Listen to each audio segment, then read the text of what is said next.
Hola, ¿cómo están? Hoy a través de esta clase vamos a hacer una síntesis de lo que ya han leído en la plataforma, en el texto para qué se enseña ciencia hoy, de las autoras Liliana Ligori y Mariana Noste. Comencemos.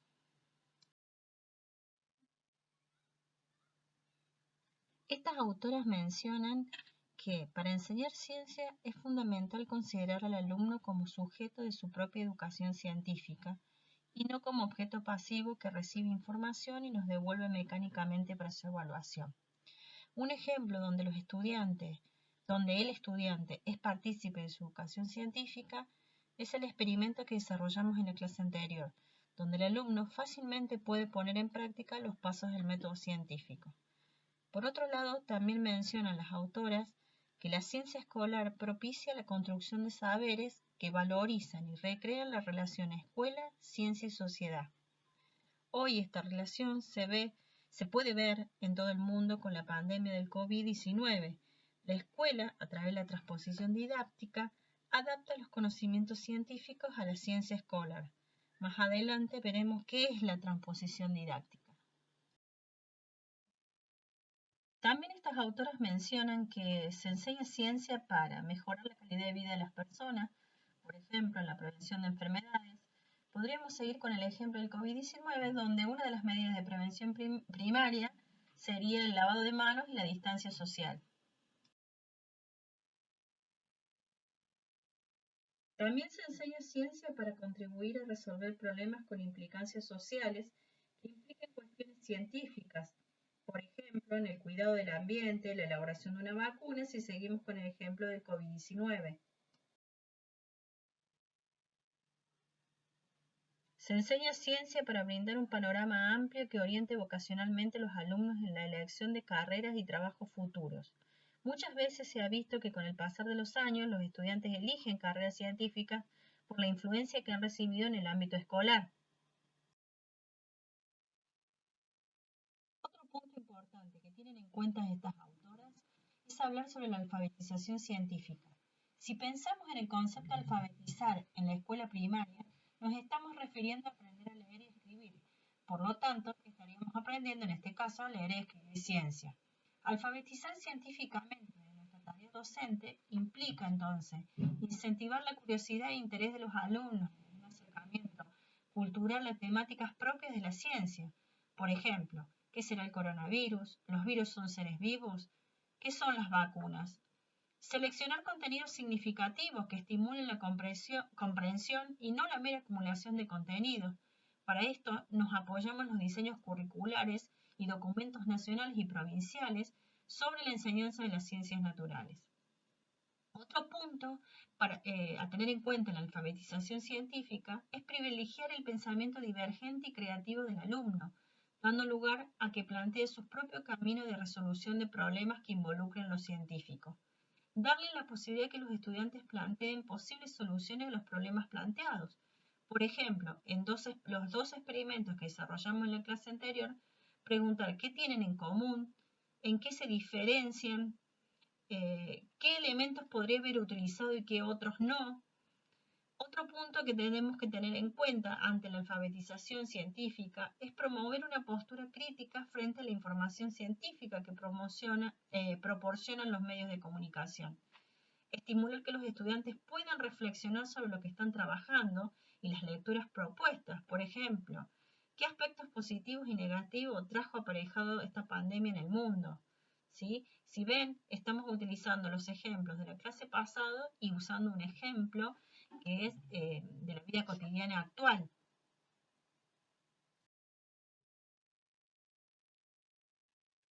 El artículo también menciona, el artículo que han leído también menciona que la ciencia tiene una estructura que se agrupa en tres dimensiones. Una dimensión teórica, que se conoce como el cuerpo conceptual de la ciencia, organizado por teorías, principios y leyes que están en permanente evolución. Una dimensión procesual, dada por los procesos que sustentan las múltiples metodologías que se ponen en juego en la producción del conocimiento científico. Ya lo vamos a ver en la próxima diapositiva con los ejemplos. Una Una dimensión actitudinal centrada en las actitudes científicas que deberían darse en el modo de vinculación de los científicos con el saber que producen. Desde la enseñanza de las ciencias naturales siempre debemos enseñar un concepto, un procedimiento o un contenido actitudinal. Si vemos en la diapositiva siguiente,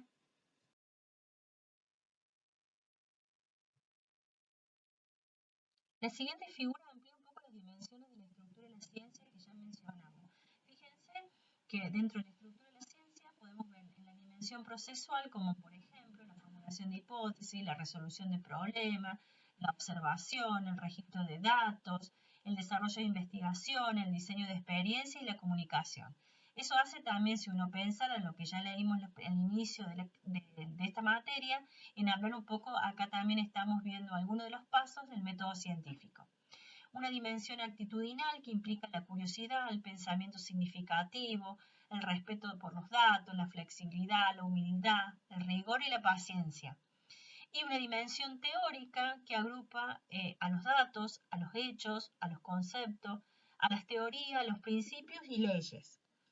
Como dije en la anterior diapositiva, cuando hablamos desde la enseñanza de las ciencias naturales, debemos siempre pensar que debemos enseñar un concepto, un procedimiento y un contenido actitudinal.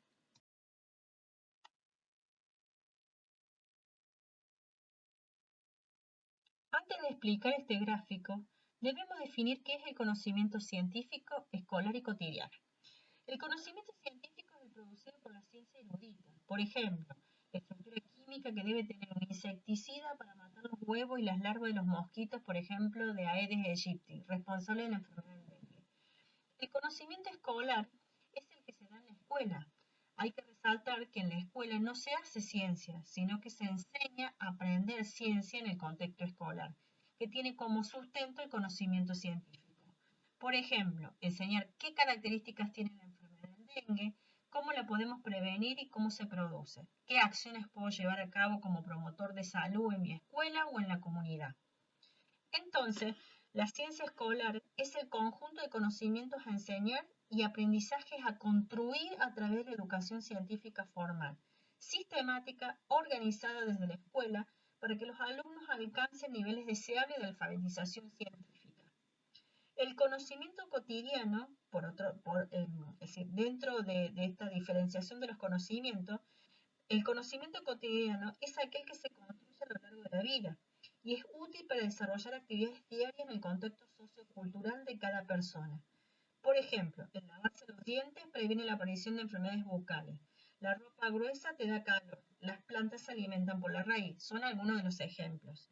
Ahora bien, si vemos el gráfico, podemos decir que el conocimiento científico llevado al aula a través del conocimiento escolar, esto se da a través de la transposición didáctica, que es la adecuación de los saberes eruditos, lo que habíamos dicho como conocimiento científico, para ser enseñados en el contexto escolar según el nivel de educación científica del alumnado, conocimiento escolar. Esto también lo pueden ver en el gráfico 3 que tienen en el cuadernillo, en el esquema general del proceso de la transposición didáctica.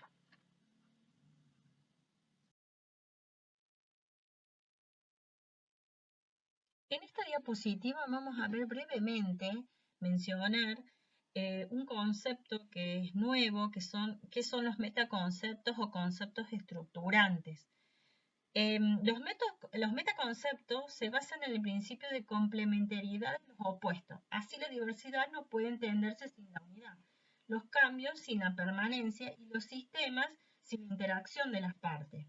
Ya lo vamos a ver en la próxima diapo para que se entienda un poquito esto. Los metaconceptos no deben ser considerados como contenidos a enseñar como los sistemas o las interacciones, sino que se accede a ellos gradualmente a través de los contenidos conceptuales específicos de cada disciplina. Si lo vemos en la siguiente diapo,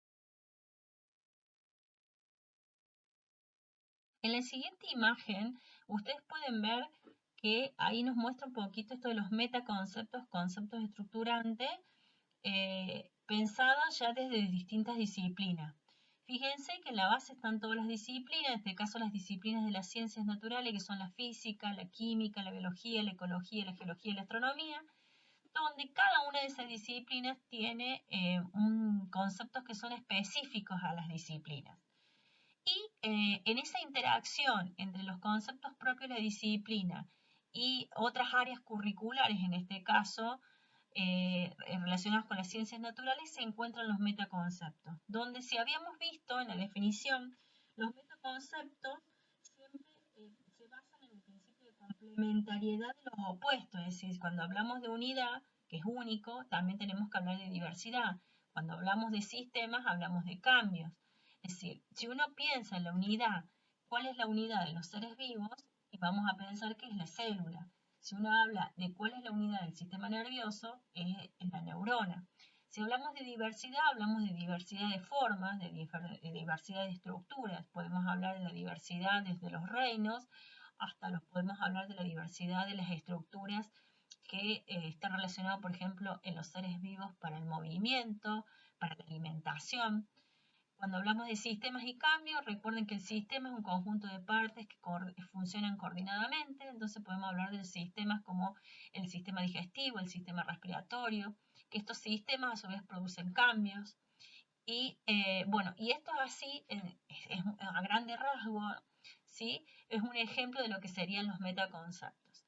No se preocupen porque este tema, yo quiero que ustedes lo conozcan, pero no necesariamente vamos a trabajar en el diseño de metaconceptos, ya que estos metaconceptos ya están descritos de cierta manera para el desarrollo en las planificaciones desde los diseños curriculares, entonces va a ser más fácil de identificar.